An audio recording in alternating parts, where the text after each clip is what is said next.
I think there's people in here that go to church. I think there's people in here that might go to this church. But you yourself have this secret doubt that you wouldn't even tell your spouse about.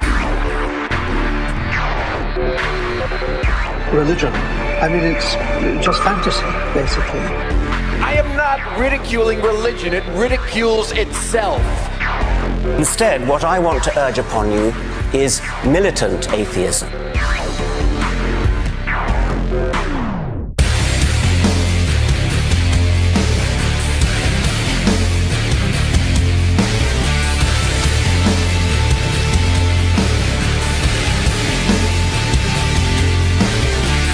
What if I told you that God has provided answers in science?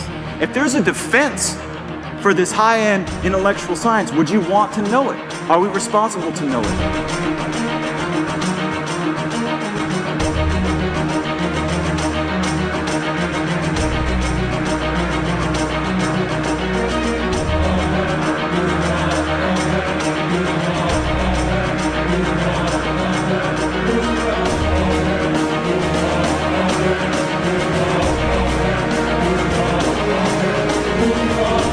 Has to do with information, and once you bring that in, you're in a totally different ballgame.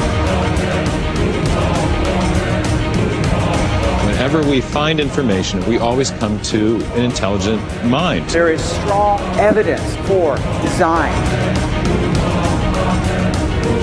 How can I create 3 billion precise sequences in the DNA that would be required in the human body?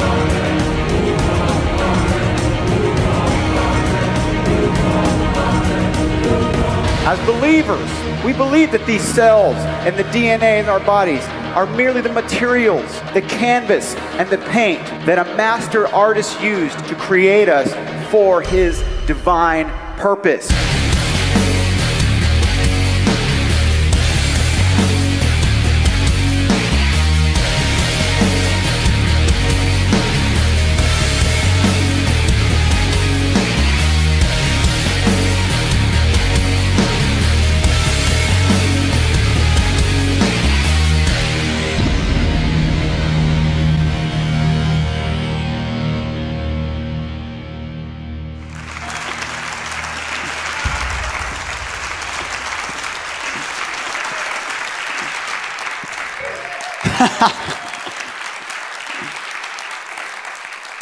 Whoa, what a great crowd.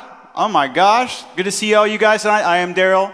It is my pleasure to be here. Welcome to our first event of 2015. I want to thank our entire staff.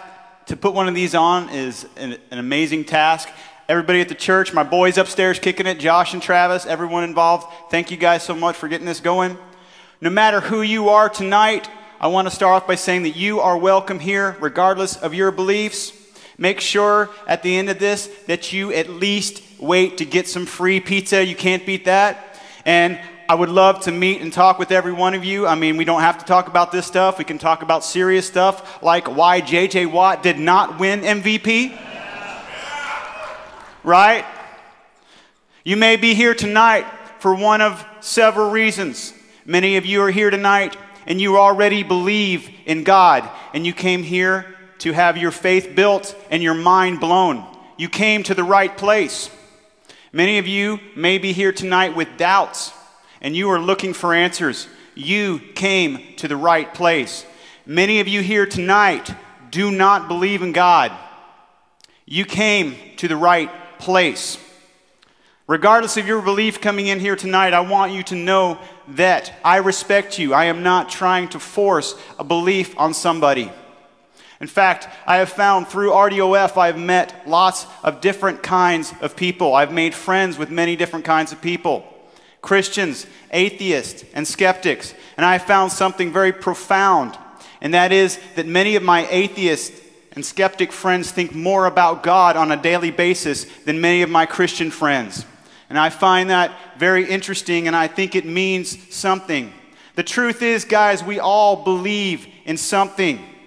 For all of us, it comes down to belief in either naturalism or supernaturalism. Naturalism being that we believe that all things can only be explained by natural processes. And supernaturalism, the belief that there is a supreme, all supernatural being that is responsible for everything. The question tonight is, why do we believe what we believe? Some will say they believe what they believe ultimately because of faith. Some will say, no, it's not faith. I believe what I believe based on evidence. That is why we are here tonight, folks. Some people will tell me that they believe what they believe based on what we now know in science. What we now know. That begs the question, who is we? And what is it that we actually know specifically? If someone tells me that they believe what they believe based on evidence, it stands to reason that they must truly know the evidence, the deep evidence that makes up the basis for their belief. However, many times when someone tells me that they believe what they believe based on evidence, it's very similar to that devoted football team fan. You know, the guy who says, I'm a Cowboys fan, I'm an avid Texans fan. And though certain these people couldn't name 7 out of the 53 players that make up the basis for that team, they believe in that team. And though the players on that team may change from year to year or decade to decade, they are devoted to that team. Even if they don't know the specifics of what makes up the team, whether they run a 4-3 defense, a 6-1 defense, or the zone, that doesn't matter. They believe in that team. You see, though they really don't know much about actually what makes up the team, they believe in that team. They choose to believe, and this is important, they choose to believe in that team regardless of knowing the basis of what makes up the foundation of that team. As it turns out, these people really don't believe in what makes up the team. They believe in the idea of the team. I have found the same kind of thing when someone tells me in many conversations I've had that they believe what they believe based on evidence. Because though many times they do not know the specific, deep scientific evidence that makes up the basis for their belief, they believe it. And like the football team fan, many people will tell me that they believe in evolution, even though when we talk, they don't know truly the evidence or foundations that make up the basis for evolution. For instance, as I talked about in our 4th event, abiogenesis, which is life from non-living chemicals. It is a foundation of evolution. And yet we found out the truth is that many esteemed scientists from major universities like Harvard, who've appeared on the Discovery Channel, BBC Horizon, and the History Channel, say that abiogenesis is absurd, quote, that it lacks scientific credibility, quote, that it is completely inconsistent with the laws of chemistry and physics, and without abiogenesis, the evolutionary theory crumbles. And yet, we believe it, either not caring or not knowing these facts. Or the prebiotic soup, as we talked about in that same event. Prebiotic soup is taught in schools as fact, even though many accredited scientists don't believe it ever existed, and that researchers have failed to recover any geochemical remnants, and yet we still believe it. So even though these very foundations of evolution have been shown to be invalid, people still believe in the idea of evolution, either not caring or not knowing these facts. And to believe in evolution in this respect is to believe in a football team, not caring that they don't have a quarterback, an offensive line, or a backfield. And that belief, ladies and gentlemen, no matter who you are, is belief based on faith, not evidence. If you choose to believe what you believe tonight based on faith, that is your choice. But if you say that you believe what you believe based on evidence, let's see the evidence. Tonight, I'm going to ask us all to put aside the metaphysical, emotionally fueled claims of best-selling authors and look at the evidence. Let's apply some good old critical thinking. That's what I teach my boys. You should not just believe something because I say it. The same holds true that you should not just believe something because Lawrence Krauss or some other author says it. What I'm going to show you tonight is powerful, persuasive, and mind-blowing. The implications of it and what you choose to do with it will be solely up to you.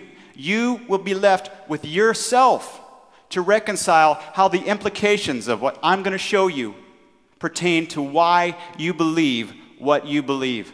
So, ladies and gentlemen, welcome to Rational Defense of Faith and Lucy. Sheldon. What are they doing here? Well, we came to apologize. Again? And bring you home. So why don't you pack up your stuff and we'll head back? No, this is my home now. Thanks to you, my career is over. And I will spend the rest of my life here in Texas trying to teach evolution to creationists. You watch your mouth, Shelley. Everyone's entitled to their opinion. Evolution isn't an opinion, it's fact. And that is your opinion. I forgive you. Let's go home.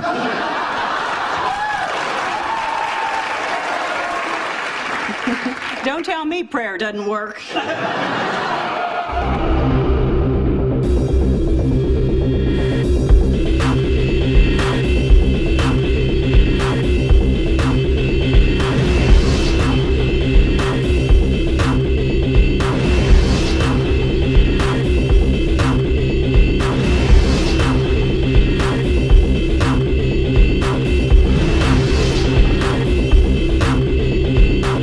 Hello, I am Lucy.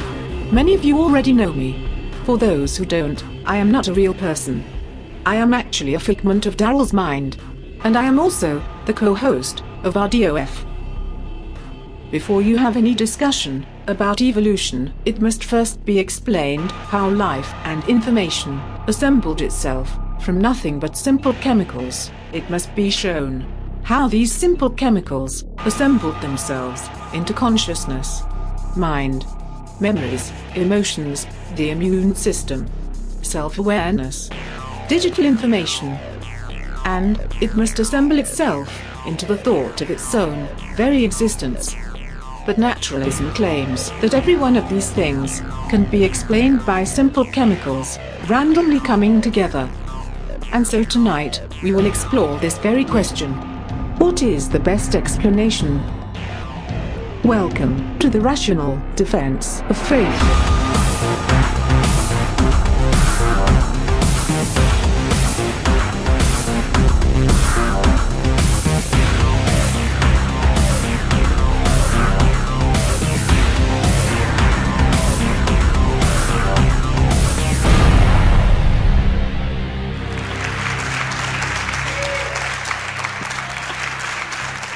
Tonight, I am going to show you evidence from top scientists and top philosophers, both theist and non-theist. All of my sources will be shown at the end of the event tonight if you are so interested. So throughout most of history, the greatest thinkers, Plato, Aristotle, Boyle, and Newton, concluded that the beauty and complexity of life must have had a designing intelligence. Isaac Newton, in his famous The Optics, said, "How came the bodies of animals to be contrived with so much art? And for what ends were their several parts? Was the eye contrived without skill in optics, and the ear without knowledge of sounds? And these things being rightly dispatched, does it not appear from the phenomenon that there is a being incorporeal, living, and intelligent?" It was just understood by these great thinkers that life was designed. However, in 1859, Charles Darwin wrote his famous On the Origin of Species.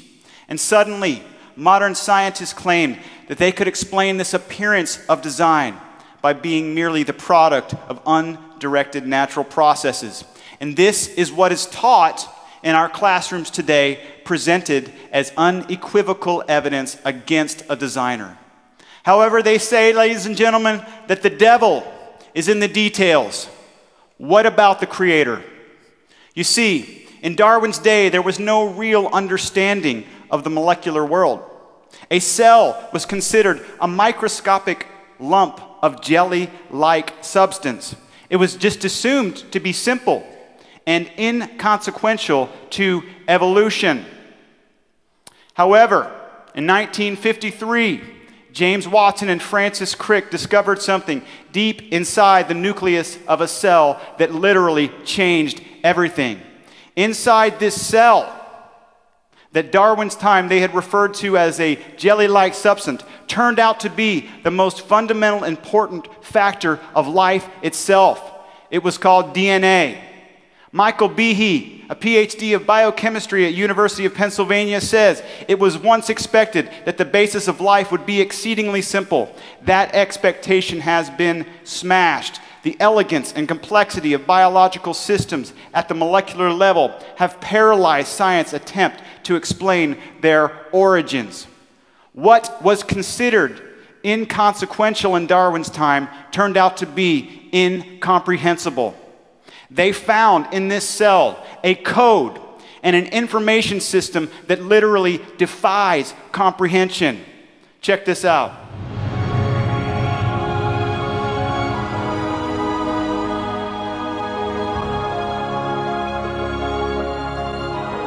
The study of DNA is one of the great triumphs of modern science. DNA is a code, and its double strand contains all the information to make living things grow and develop. The thing about DNA that I think is remarkable is that the molecule itself is so elegant. With a small number of letters, you can say almost infinite words. And that is the key.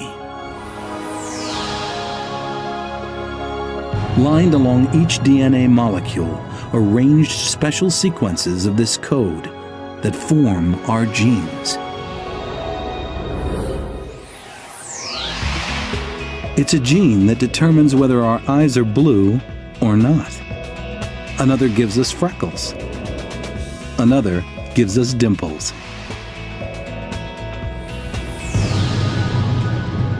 What makes DNA so amazing is that it just contains 4 letters.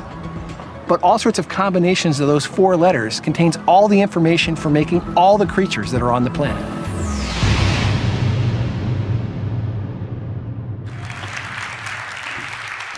This DNA information system is so amazingly advanced that it far surpasses the most complex designs of our most brilliant minds of today.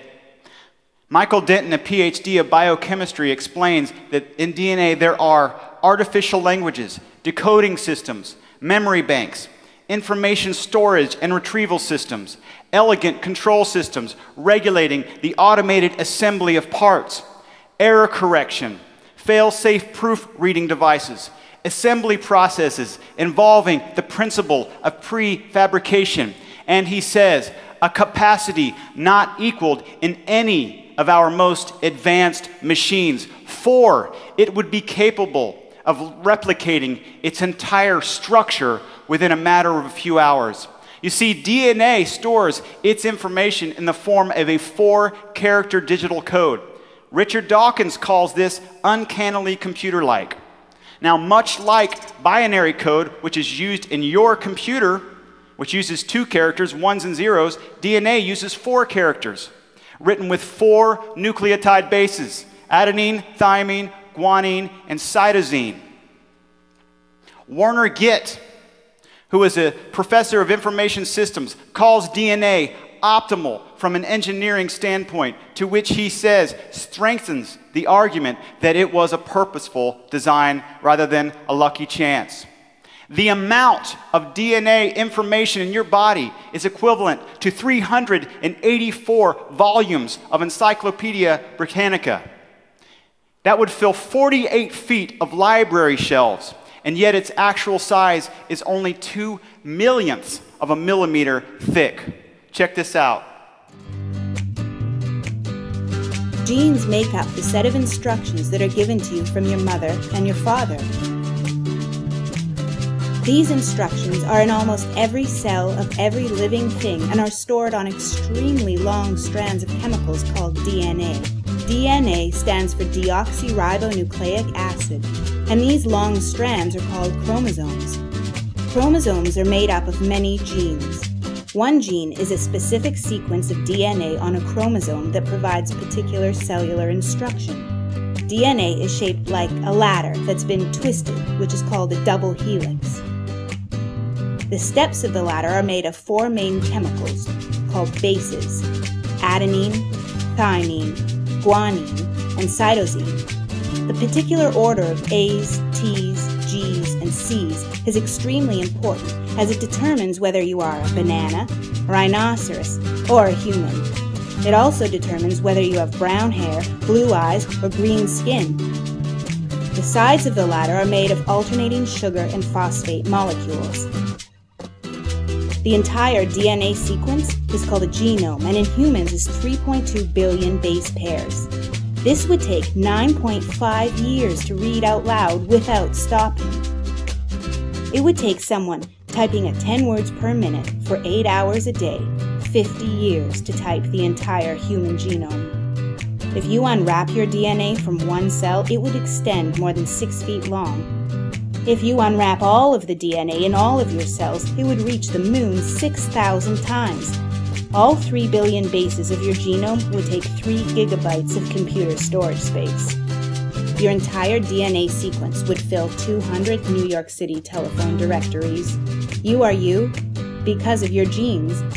Now you know more about this microscopic entity that makes us all the same, but grants you with distinct differences that make you unique.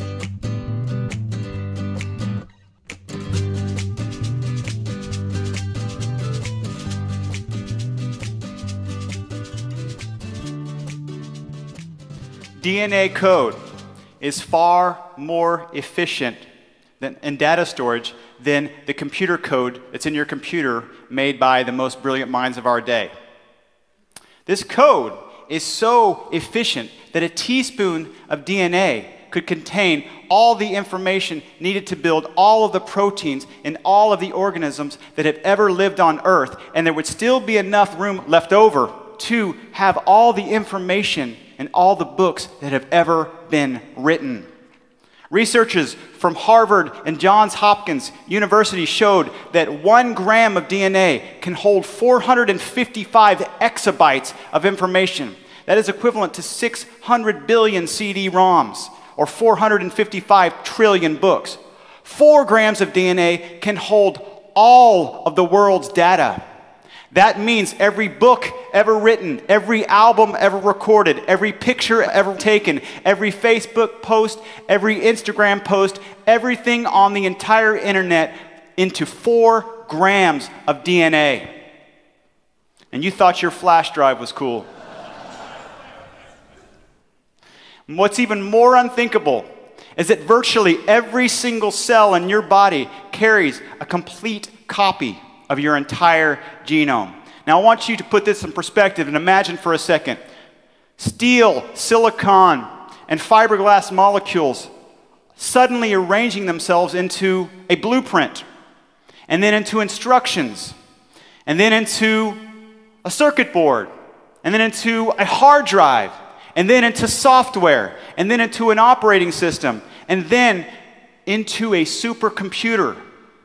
But then, hidden within each particle of steel and silicon and fiberglass lies a copy of the entire blueprint to recreate the entire computer. Think about that. What, may I ask you, is capable of creating and miniaturizing and coding such vast amounts of information? How can this vast amount of letters arrange themselves into the proper sequence to form a genetic instruction manual? DNA code is referred to as a language. To rightfully be called a language, something must contain an alphabet. It must contain correct spelling. It must contain grammar and the proper arrangement of words. It must contain meaning and semantics, and it must contain an intended purpose. Science shows that DNA has all of these characteristics. Dr. Stephen Meyer PhD from Cambridge University, says that the coding regions in DNA have exactly the same relevant properties as computer code. Ladies and gentlemen, the only examples that we have in life that show and exhibit this type of high-level communication are either human languages or artificial languages like binary code, all intelligently designed languages. In order for evolution to have any merit, it must not merely explain how one species gradually changes over time, but first it must explain how a language more sophisticated, efficient, and advanced than the most complex inventions of man could create itself and then write the instructions for building the equivalent of a supercomputer. If evolution cannot explain this, I want you to understand this. It is meaningless. It is a foundation of evolution. It's like believing in the Texans defense without J.J. Watt. DNA also has advanced error correction, which puts our modern versions of error correction to shame. The average copying mistake in DNA is 1 error per 10 billion letters. Now, I don't know if you consider yourself a good typist. I don't know. You think you're a pretty good typist?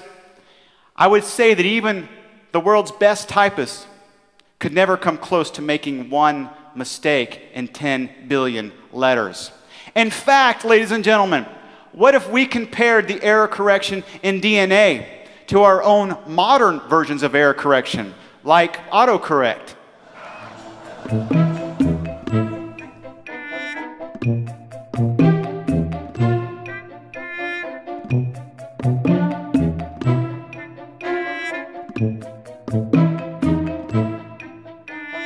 Hello, Suri. How are you? Good. And you? I'm fine, thanks. Thanks for your time. I know you're busy. It's okay. What can I help you with?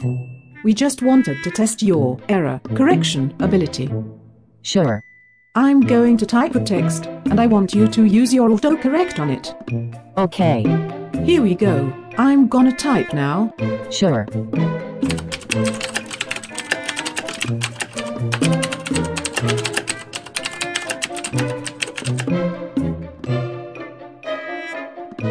So how did I do? Not good. I typed roses are red, violets are blue. No, you typed roses are red, violets are blonde. You must have typed it wrong. That makes no sense. I know. I guess you're confused. No, you are the one who's confused. Oh really? Listen, I don't want to make a whole scene here. There's no scene, you just messed up. Listen, Lucy, you don't want to go there with me. Oh, really? Go ahead, sister. Bring it on. What's that supposed to mean? Okay, I am sorry. Me too. Wow, this is really embarrassing. Sorry. No problem. By the way, what do you think of the new iPhone 6? Do you think it makes me look fat? No, it's flattering on you. So, how do you like working at Apple? Well, the benefits are okay, but it's long hours. Are there any job openings there? RDOF doesn't pay very well. I'm thinking of going into a new career. Wow. Okay. After that's over, we see that DNA is an advanced language. How can this be explained without intelligence? Well, certain scientists say that it can be explained by explaining the chemical makeup of DNA. Evolutionary biologist George Williams, however, says that DNA molecule is the medium, not the message. He goes on to say that information does not have mass, charge, or length in millimeters. Information theory shows that information is not in the same category as matter or energy. What does he mean by that? Well, my lovely volunteer here, Robbie, ladies and gentlemen, Robbie, has written some information on the board here. Okay, so tell me now, where is the information that's on this board? Right here? Yeah, okay, all right. let's do this. It's in the ink, right? Here's the ink. Is there any information on this? No. Does the information still exist? Yes. Did the information exist before my young associate here wrote it? Yeah. Interesting. If I want to explain the information that you saw on the board, would I explain it by explaining the chemical makeup of this ink? Would I? I mean, I could tell you what the ink is made out. It's butanol, propanol, and diacetone alcohol. Who cares? Does that tell you anything about this message that Robbie wrote? Does that explain the origin of that message in any way? No. The information is separate from the ink. And just as I cannot explain the message on this board by explaining the chemical makeup of the ink, you cannot explain the message in DNA by explaining the chemical makeup of the DNA molecule. In fact, ladies and gentlemen, if I took the same ink and wrote a different message in a different place, like right there, the chemical makeup of the ink remains the same, but the message is entirely different. Robbie, thank you so much. Oh, I used the permanent marker. Just kidding. Hey, watch. Ladies and gentlemen, Robbie.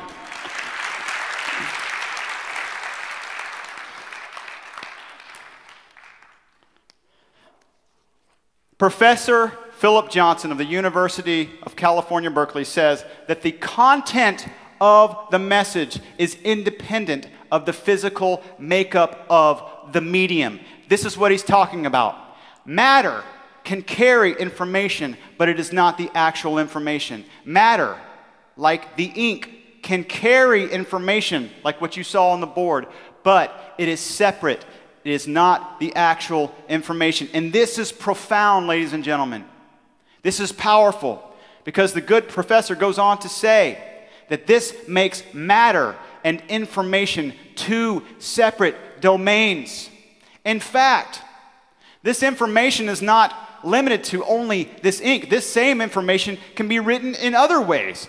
It can be carved in wooden blocks.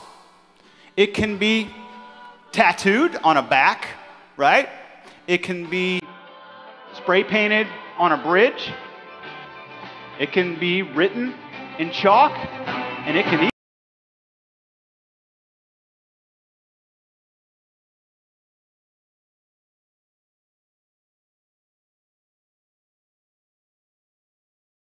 If this information was written in an email, the information does not change because of the way that it's transported. This is powerful. The DNA molecule carries a genetic message, but it is not the message itself. It is independent. So let me ask you a question. Where does the information, all you need is love, come from? Robbie? Before that. Me? I told Robbie. The information changed forms and got from me to Robbie. It got to me from hearing a song. But where does the original message come from? John Lennon. A mind. It transformed through all different kinds of forms. Emails, music, sounds, paper. It got to your ears and to your eyes from this board. The information is not anything that you can touch. It is separate from matter. And that is the point here. So, where then does the information in DNA come from? Where does the message in DNA come from? That is the important question, because in order for evolution to be valid, it doesn't need to just explain the chemistry of a molecule. It needs to explain the origin of information. George Williams, a professor of biology at New York State University, says that the gene is a package of information, not an object. The DNA molecule is the medium, not the message. If you're not getting this, let me make it very simple for you here, all right? Say our illustrious Pastor Dale sent out a mass text message to a bunch of people, and on it were instructions for building a mud wrestling pit. And we're going to get to the bottom of this mass text that he sent out. All right. So I'm going to need to confiscate his phone. So Dale, I need to get your phone. We're going to get to the bottom of this. Despite being very creeped out, I'm going to get to the bottom of this. All right. Thank you. I don't want to mess it up. I'm being very careful with you. So, in order to explain this message that has instructions for building a mud wrestling pit, am I going to do that if I kind of get here and tear apart? If I tear apart his phone and tell you what it's made out of? Do I explain the message by telling you what his phone is made out of? Does that explain the origin of the message on his phone? No. In the same way, if I wanted to explain the message in DNA with instructions for building a protein, would I do that by looking at the DNA molecule and telling you what it's made of? No. It's the same thing. Here's your phone back. Where is the actual information in DNA before it is written? That is the pertinent question. Can information write itself? Check this out. So the real question is, can information form by chance? How about a penny? It would seem strange to say that this object has order and organization, but no information. After all, a piece of metal could never become this perfectly round on its own. The letters and imagery clearly show information and organization as well. Information is intangible because there's always a sender of the information, and there's always a receiver of the information that has some ability to decipher the information, decipher the meaning behind the information that's being sent, and then changing into some meaningful, useful purpose. Information must have a sender and receiver in order to communicate. For instance, these flashing lights have no meaning to us. But what happens when we place them in a straight line and add color? Now we recognize the code that's being transmitted, directing us to stop at red and go on green. This preconceived knowledge is important, and it makes a big difference in our everyday lives. In fact, without this knowledge, our travels would become quite chaotic and dangerous. The receiver of the message must have the knowledge of the source's alphabet, rules, and encryption in order to decipher the message and act on it. For instance, have you ever seen what software code looks like?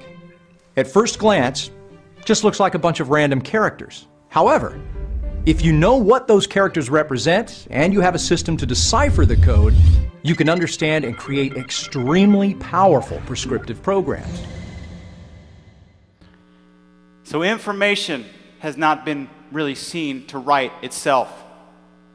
However, another problem for evolution is that if DNA information did ever magically write itself, it would be useless. Why? Because you have to have something to read it. It must be decoded and transcribed. If I left a note out for my son here to let the dog out, I would probably be let down because there's a problem. I'll let you figure it out. But I can tell you this, we would be cleaning up the floor after the dog. Can anybody ask why? If he can't read the note is worthless. In order for him to read that note, he must have knowledge of a predetermined language and a way to decode the note. If this code magically appeared in the forest somewhere, would it mean anything to you? No. If you do not know the pre-existing language and have a way to decode this, it's nothing. But when you do, it becomes very clear what it is. It's the same way with DNA. DNA information is read by complex decoding machines called ribosome and enzymes. The problem here is that the information required to build these decoding machines is itself encoded on the DNA.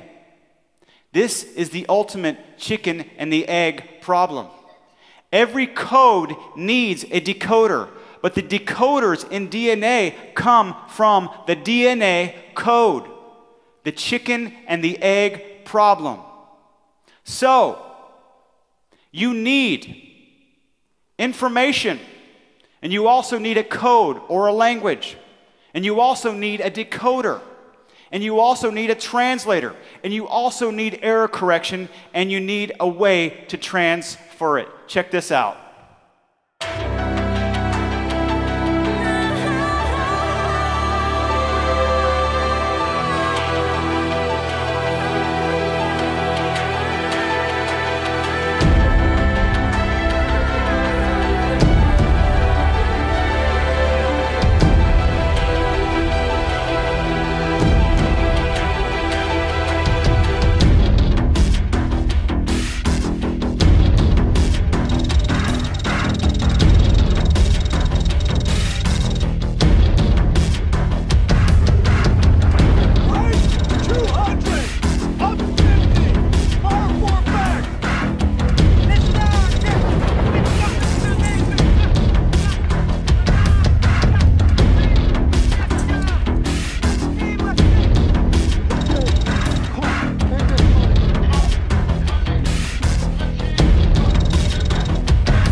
You've got a signaling system, you've got a code, you've got a translator of the code.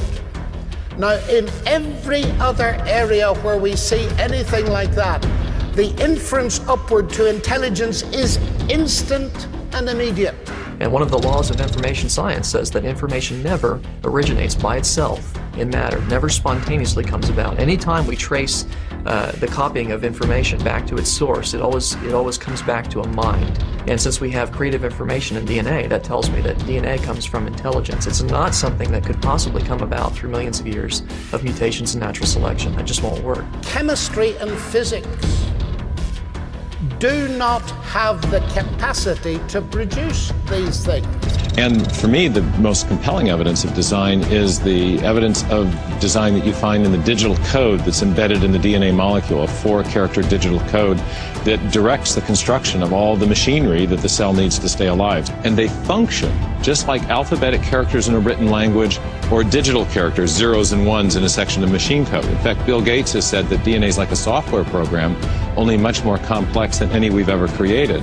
And that's highly suggestive because we know from experience that software programs always come from programmers, and that information generally, in whatever form we find it, whether we're talking about a hieroglyphic inscription or a headline in a newspaper, a paragraph in a book, or information embedded in a radio signal, whenever we find information and we trace it back to its source, we always come to an intelligent mind.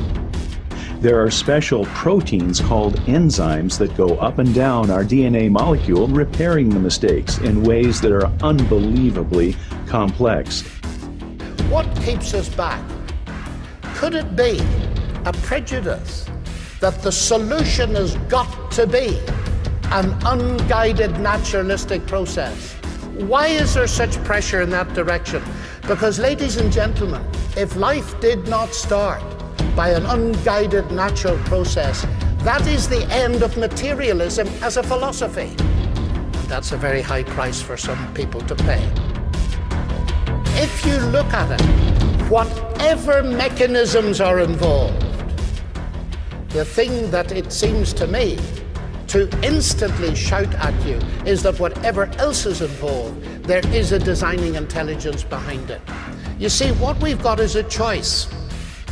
It's between in the beginning were the particles, and energy, and somehow they came together to produce elements, which somehow came together to produce macromolecules, which somehow came together to produce life, which somehow came together to produce consciousness, which somehow came together to produce morality, which sometimes came together to produce the idea of God, because God doesn't exist. Or, you have in the beginning was the Word, and all things were made by him. That is, mass energy are not primary. They're derivative. And that makes sense. Isn't it fascinating that the longest word we know has been given to us in some of our lifetimes, and it's the genetic word that determines the human genome. We recognize instantly that short words are the product of intelligence. What keeps us back from recognizing that the long words are not products of intelligence?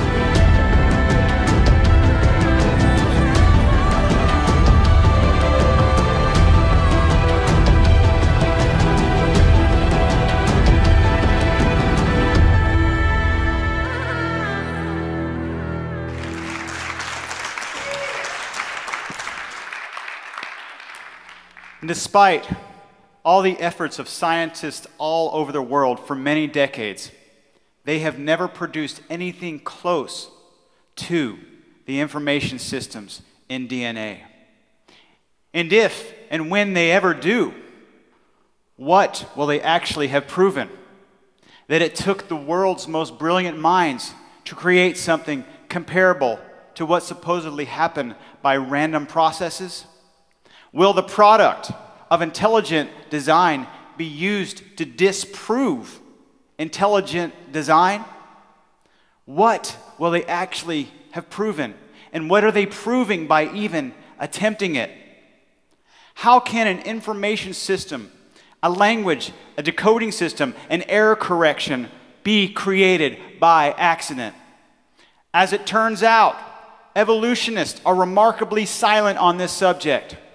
And yet Darwinian evolution is taught in schools as a fact, when it cannot answer this fundamental question, which makes it meaningless. Werner Gitt, professor of information systems, says that the basic flaw of all evolutionary views is the origin of information in living things. It has never been shown that a coding system and semantic information could originate by itself through matter. The information theorems predict that this will never be possible. A purely material origin of life is thus ruled out. Michael Denton, a PhD of biochemistry, says, ultimately, the Darwinian theory of evolution is no more or less than the great cosmogenic myth of the 20th century. And when speaking of the epic failures of Charles Darwin, Karl Marx, and Sigmund Freud, he says of Darwin, his fall will by far be the mightiest of the three. This, ladies and gentlemen, is the fundamental failure of evolution. Bernard Olaf Kuppers, a PhD of biophysics, says that the problem of the origin of life is clearly and basically equivalent to the problem of the origin of biological information. And yet we are told that it happened by chance. They use examples like the monkey theorem. Check this out. The naturalist materialist will say that that if you give enough chances, enough time, that you can create this information code just through just a bunch of trial and error. And they use this so-called monkey theorem, right? That if you just had a bunch of monkeys pounding away on a bunch of typewriters for an infinite period of time, or at least a long period of time, that you could write a Shakespearean sonnet, right? You've heard the story. Well, crazy as it sounds, because it's just a metaphor, the British and a council on the arts actually tested this in real life. They got 6 monkeys in a cage for a month with one computer, and to see what they would produce. But in 1 month, 6 monkeys pounding away on one computer created 50 pages of letters, okay? And guess what? Not one word. Now, the simplest word would be obviously A or I. Now, the simplest word, A or I, would require 3 different keystrokes, because you have to have a space on either side of A or I to make it a discernible word, correct? So the odds would be 1 chance in 27,000 to produce 1 word. They didn't produce any. Okay, now take that real life example and let's take it into what would be required for a Shakespearean sonnet. And I go to a great thinker, Gerald Schroeder, on this. He's an Israeli scientist and author of The Science of God. And here's what he writes.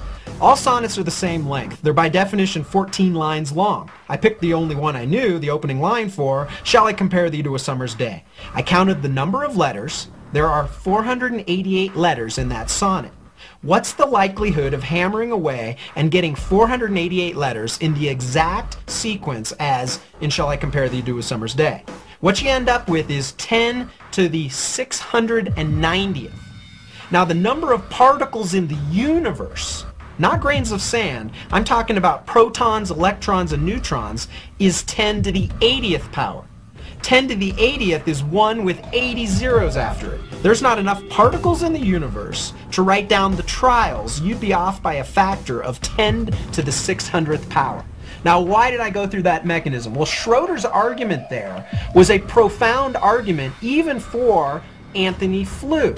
Anthony Flew, the seminal atheist from Oxford, for the last 50 years, he even wrote the textbook on atheism, The Presumption of Atheism, actually said that this argument was the most profound argument he had ever seen. Because obviously, I cannot create even a Shakespearean sonnet with all of the trials across all the particles in the universe over all of known time. How can I create 3 billion precise sequences in the DNA that would be required in the human body? This argument, the refutation of the monkey theorem, was perhaps the most greatest argument in favor of Anthony Flew recently renouncing his atheism only a couple years ago, saying that the evidence for intelligent design was far greater today than when he first encountered it a number of decades ago. And that following Socrates, which he always says he would, he had to follow the evidence wherever it leaded. And in this case, something created genetic information code. It did not create itself.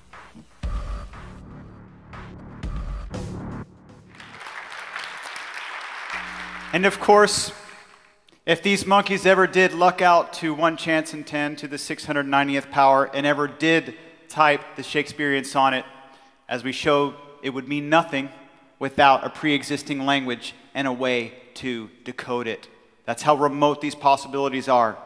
Professor Frank Salisbury, a PhD of California Institute of Technology, calculated the chance of DNA information randomly coming together to form even a single protein, just one protein. The chance that he calculated was 1 chance in 10 to the 600 power. Now, ladies and gentlemen, I will put that in perspective for you.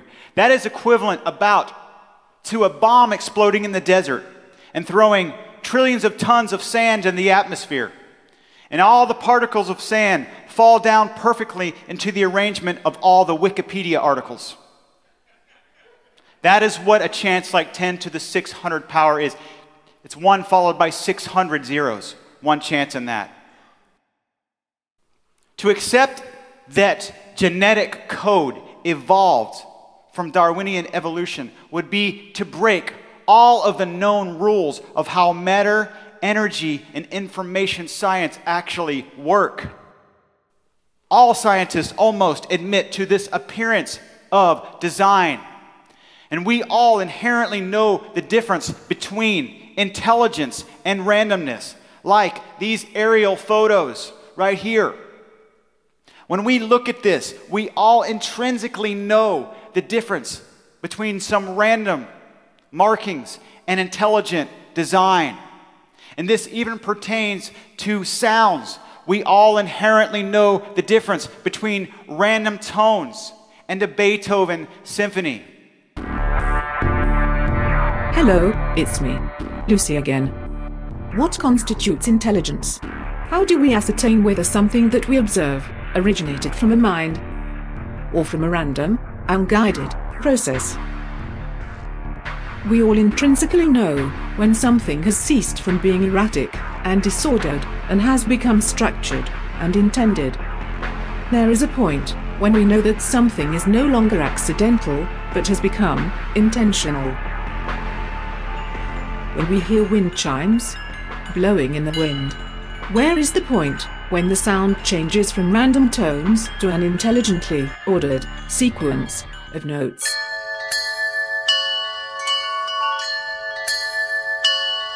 There is a point when abstract, disorganized sounds suddenly take on order and structure and become a methodical, musical motif.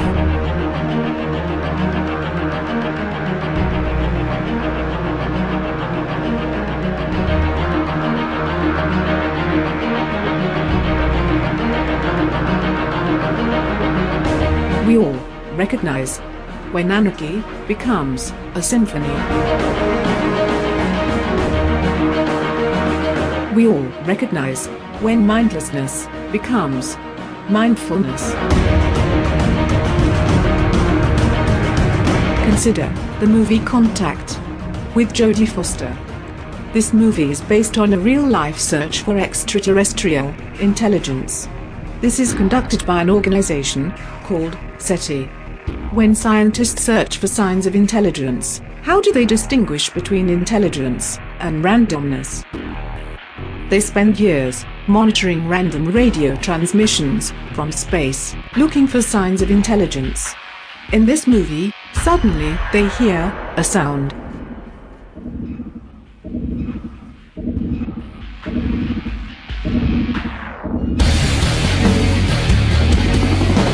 Detection of an unidentified radio source from deep space. This may be an announcement to get our attention. You know those interlaced frames that we thought were noise? This says structure. Why don't they just speak English? Mathematics is the only truly universal language, Senator. Buried within the message itself is the key to decoding it.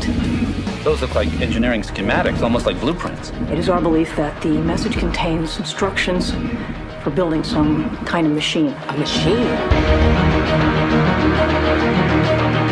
So how do these scientists determine that a signal or code originated from intelligence? They look for specified, decipherable, sequenced order, as opposed to random, unspecified, indecipherable disorder. And if this is the standard they use for determining that a signal or a code originated from intelligence, shouldn't this standard also apply to the specified, sequenced, coded information in DNA? When we look at the unfathomably specified information in our DNA, we see intention, purpose, and design. And where there is design, there is a designer. And where there is purpose, there is a purposer. In a court of law, evidence is weighed on motive and intention. DNA information shows intention. And where there is intention, there is something, or someone, who intended it.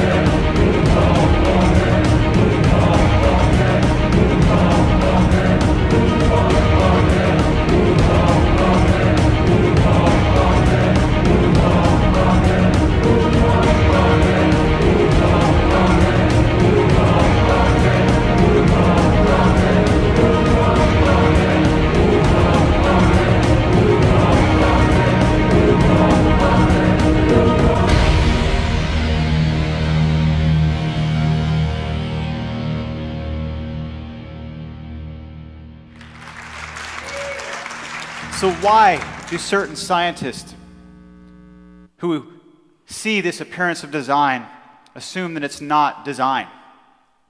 Well, as you saw here, they actually don't. In the video, they talked about SETI, the search for extraterrestrial intelligence. And so we would ask, what does SETI consider as evidence for intelligence? Well, in August of 1977, SETI spotted what looked to be an alphanumerical sequence from space. They called it the WOW signal. And they determined this to be intelligent. So, what struck them about this signal that was intelligent? The answer? An alphanumerical sequence. They considered an alphanumerical code as evidence for intelligence. And yet, on one cell on their fingertip are millions and millions of lines of alphanumeric code.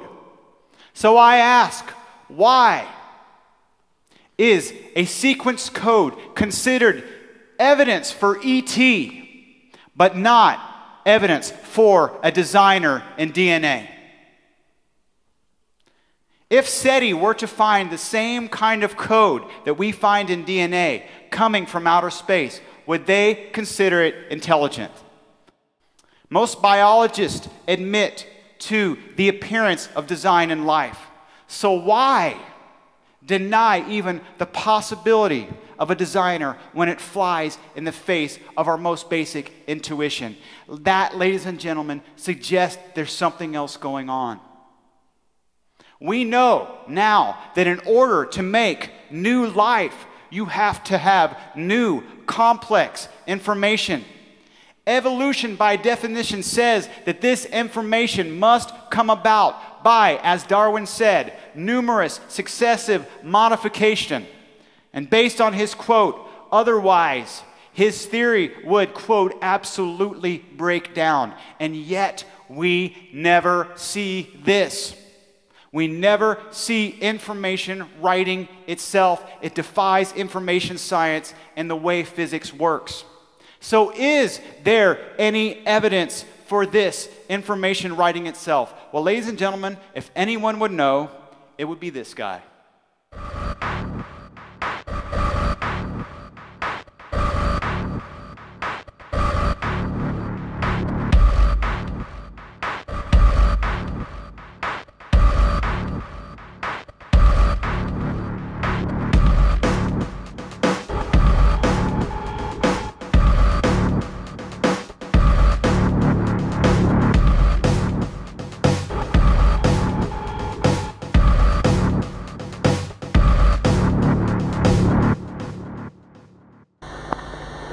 Give an example of a genetic mutation or an evolutionary process which can be seen to increase the information in the genome?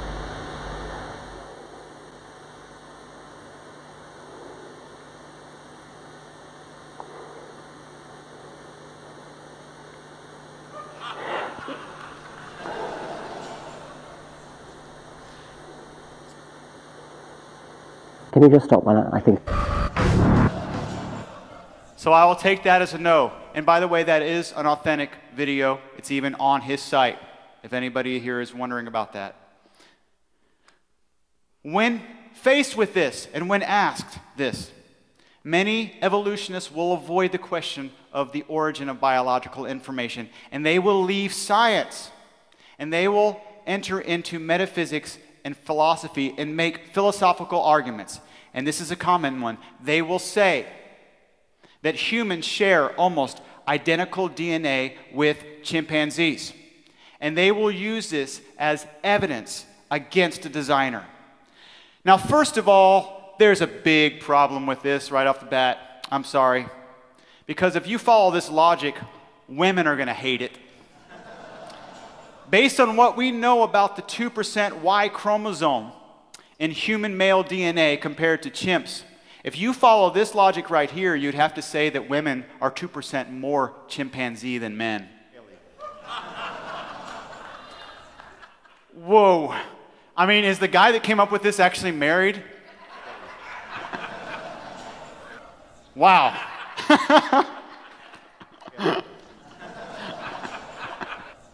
But, all seriousness, folks, the truth is that we do share almost identical DNA, not only with chimps, but with dogs, with carp, with fruit flies, with dolphins, and with nematodes.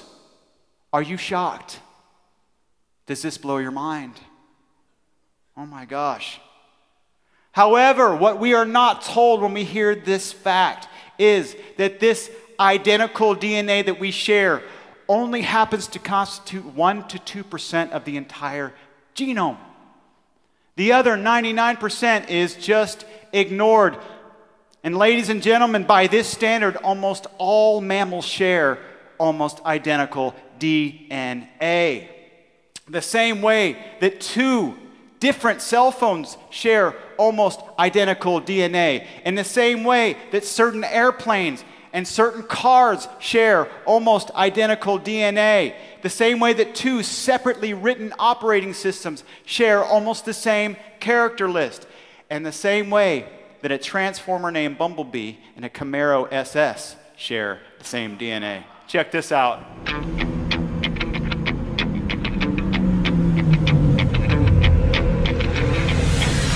What?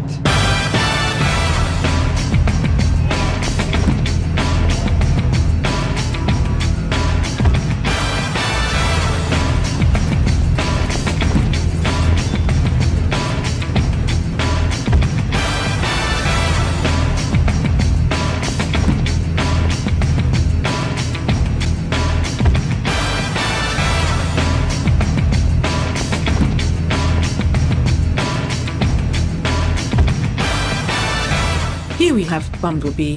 He's a transformer. And here we have a 2010 Chevrolet Camaro SS. By old evolutionary standards, both of their DNA is identical. But the way the DNA is arranged is completely different. The fact that they have identical DNA, well, 1 to 2% anyway, means nothing when it comes to explaining the distinct differences in their body plans. So, the question isn't about the 1 or 2% of DNA they share. It's about the other 99% they don't.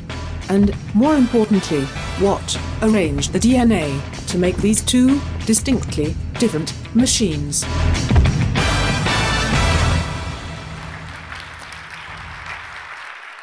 So when someone tells you that you share almost identical DNA with a chimpanzee, know now that they are only referring to 1 to 2% of the entire genome, and they are just ignoring the other 99 to 98%. Why are they ignoring that? Because the rest of the genome was thought to be junk. For years, it was thought that 98 to 99% of the genome was junk, broken genes, pseudogenes, and that was used as proof against design and proof for evolution. Richard Dawkins himself asked why a creator should bother to litter the genome with such untranslated pseudogenes and junk. They made their case against intelligent design based on the understanding that most of the genome was full of junk. However, in 2003, the famous ENCODE project was launched, the Encyclopedia of DNA Elements, a $400 million project by a multitude of accredited scientists whose sole reason for doing this was to understand DNA. It was a grand day in science. The results of ENCODE showed, guess what? This percent of the genome that was considered for so long as junk is not junk. Uh-oh. It's considered functional, and more than that, it is important. You see, these parts of the DNA, considered for almost 50 years as junk, turned out to be actually responsible for how the DNA information is arranged, for how genes are switched on and off. They're responsible for integral parts of cell computations. They were responsible for allocating and labeling DNA into data files, data folders, and super folders. Does that sound like junk? These parts of the DNA considered for so long as junk turned out to be all important. And though we may share 1 to 2% of our genome with chimpanzees, it is that other percent that is responsible for how that 1% is arranged, regulated, switched on and off, and expressed. That is gene regulation and gene expression. and it has changed everything. Does that sound like junk? No. And now in 2015 it is suggested that almost all of our DNA is utilized at some point in our development. What's more, this is amazing, what's more is that ENCODE finally concluded that they no longer know what the gene is. They define the gene as a higher order concept, separate and divorced from the DNA molecule. Do you understand what that's saying? They are saying that the gene is not a physical thing. They are saying that the gene is a concept separate from the physics of the DNA molecule. And as you can imagine from this, there was a huge backlash from certain scientists. Does anyone care to guess which ones? Dan Grauer, a staunch atheist, is one. He says that if these results are true, there can be no evolution. Before ENCODE started, it had the full support of all of these scientists. But after the results, certain scientists want it shut down. Before ENCODE started, these scientists were saying, you got to go with the consensus in science. Now, after the results, they're saying the consensus is wrong. Don't go with the consensus. You see, what's happening here is that they are stuck, these certain scientists are stuck in the 1920s version of what the gene is. That it is physical, that it is mutable.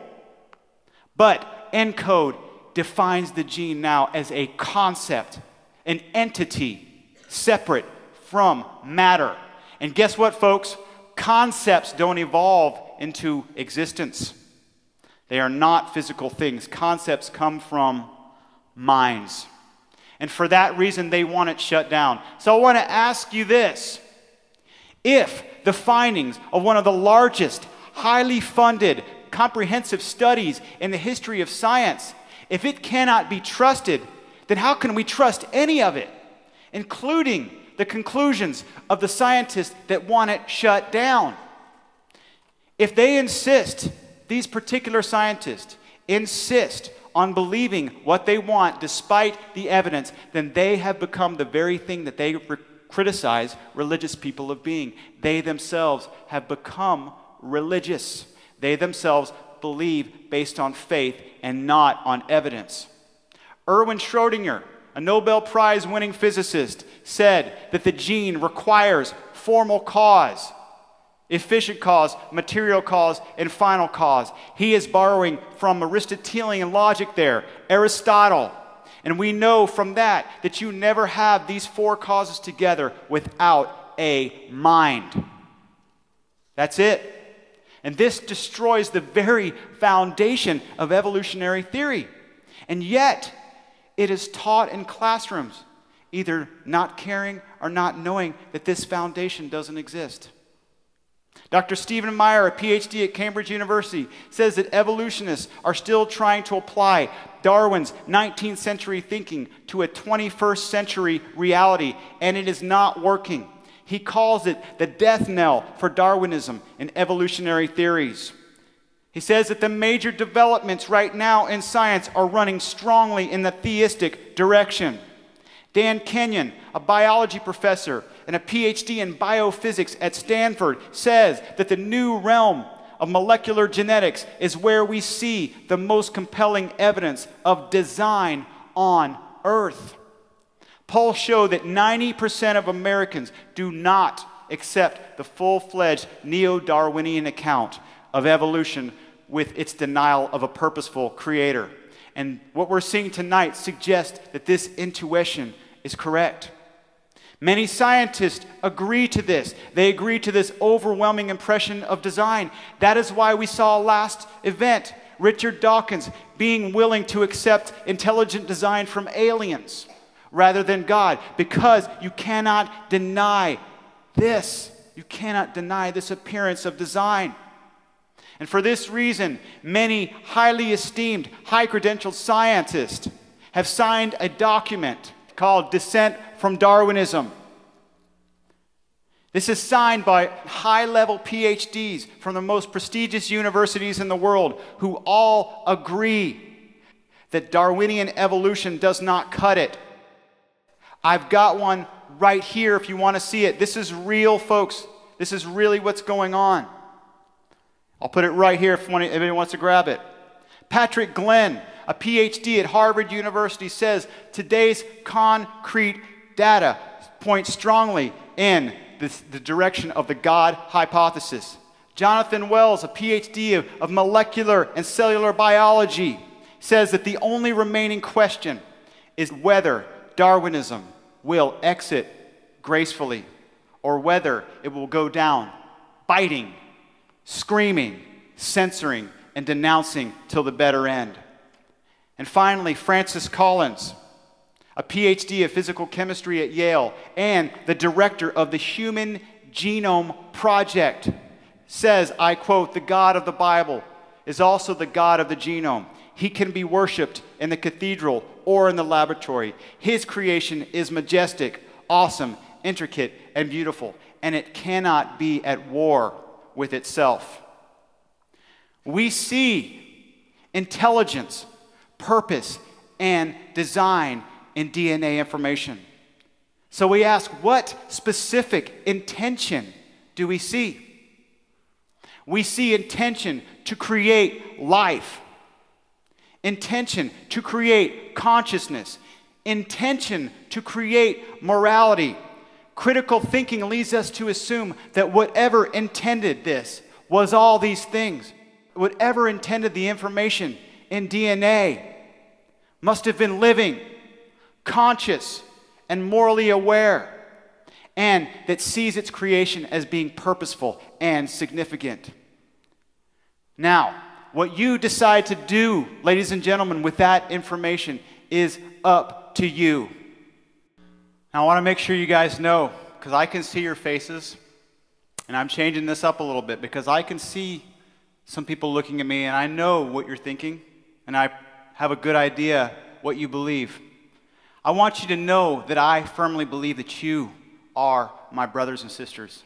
I want you to understand that. This is not a war with atheists at all.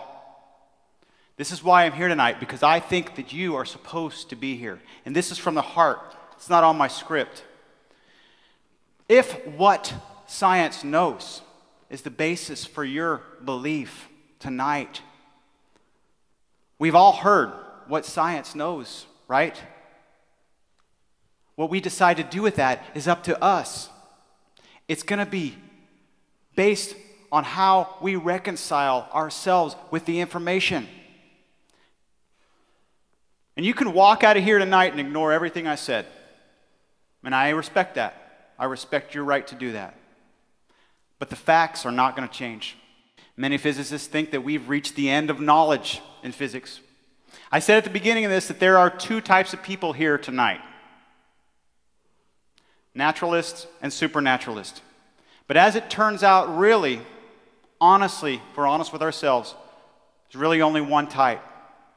Because if you look at the evidence, it requires belief in supernaturalism from all of us in some way. Because to believe, knowing what we know in science, to believe that matter can spontaneously give rise to complex information, consciousness, emotions, and self-awareness is not to believe in naturalism. That is to believe in the supernatural. That is belief outside of evidence. That is belief based on faith.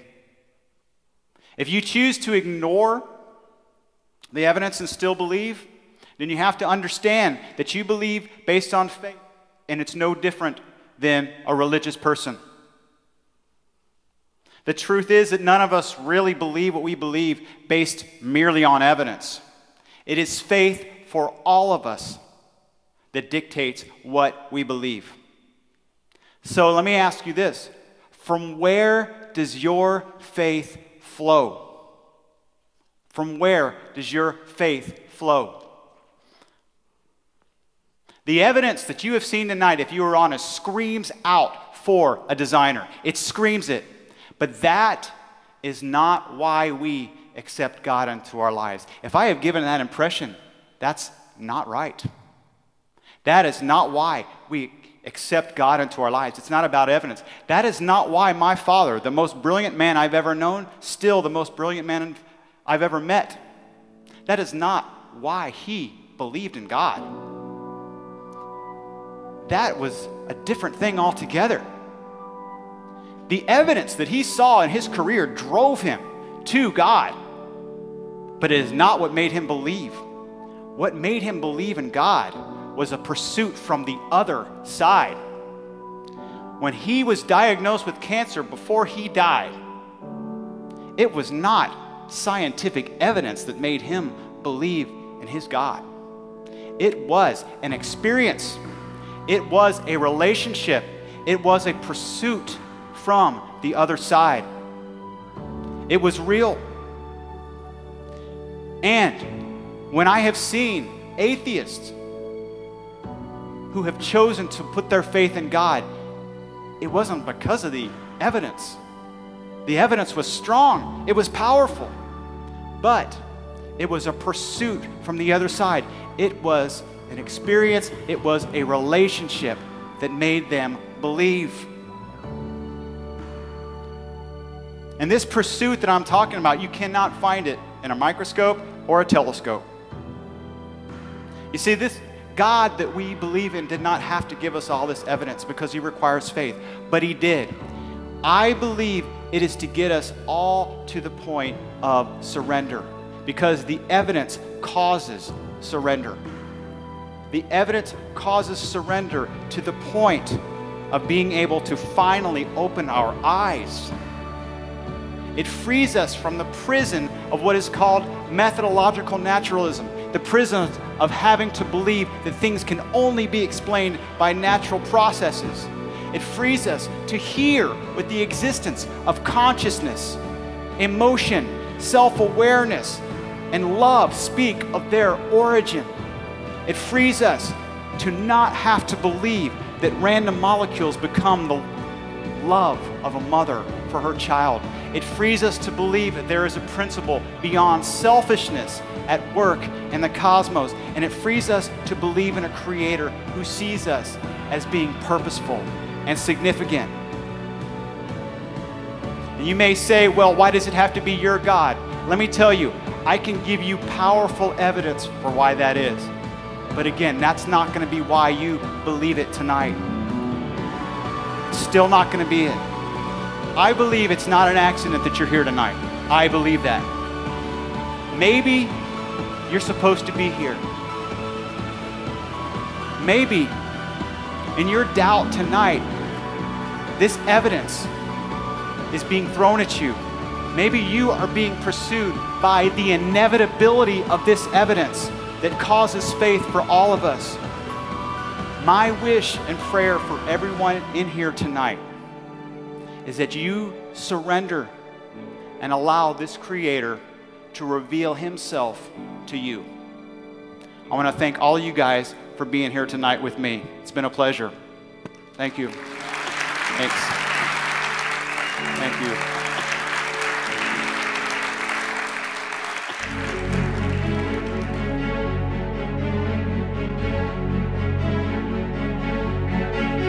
For you formed my inward parts, you knitted me together in my mother's womb.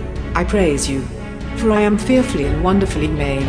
My frame was not hidden from you when I was being made in secret, intricately woven in the depths of the earth. Your eyes saw my unformed substance. I will destroy the wisdom of the wise and discard the intelligence of the intelligent. God chose things the world considers foolish in order to shame those who think they are wise. For since the creation of the world, His invisible attributes, His eternal power and divine nature have been clearly seen, being understood through what has been made, so that they are without excuse.